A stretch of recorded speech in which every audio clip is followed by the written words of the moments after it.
এটি এখন পাখিদের জন্য এক আদর্শ বিশ্রাম ও প্রচন্ন আবাসস্থলে পরিণত হয়েছে। চীনের হপেই প্রদেশের নানতাকাং জলাভূমি এখন পরিণত হয়েছে পরিযায়ী পাখিদের স্বর্গরাজ্যে। ধারাবাহিকভাবে পরিবেশ সংরক্ষণের কারণে এখানে মাত্র ৫ বছরে পরিযায়ী পাখির সংখ্যা ৩৫,০০০ থেকে বেড়ে দাঁড়িয়েছে ১,২০,০০০-এ। সম্প্রতি এখানে চীনের প্রথম শ্রেণীর রাষ্ট্রীয় সুরক্ষার অধীনে থাকা বিরল গ্লাসি আইবিস পাখিরও সন্ধান মিলেছে। অনন্য এই জলাভূমির বিস্তারিত চলুন দেখে আসি।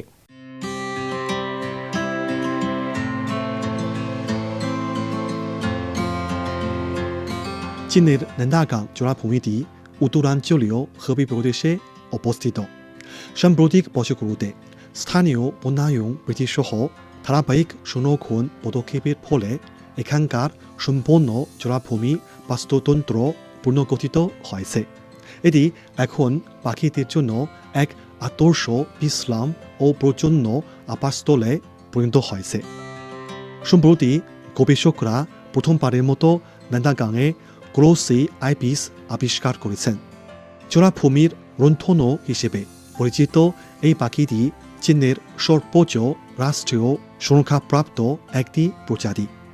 এর ফলে নানদাগাং জলাভূমিতে পর্যবেক্ষণ করা জাতীয় প্রথম শ্রেণীর সুরক্ষাপ্রাপ্ত বন্য পাখির প্রজাতির সংখ্যা বেড়ে 18টিতে দাঁড়িয়েছে এবং এই পর্যন্ত জানা পরিযায়ী পাখির প্রজাতির সংখ্যা 273-এ উন্নীত হয়েছে।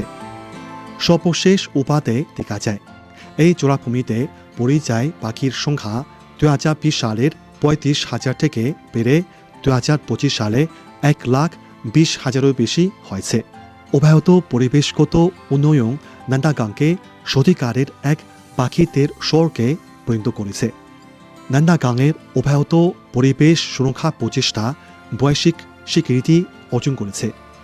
2024 সালে নানদাগাং জলাভূমিকে ইউনেস্কোর বিশ্ব ঐতিহ্য তালিকায় অন্তর্ভুক্ত করা হয়।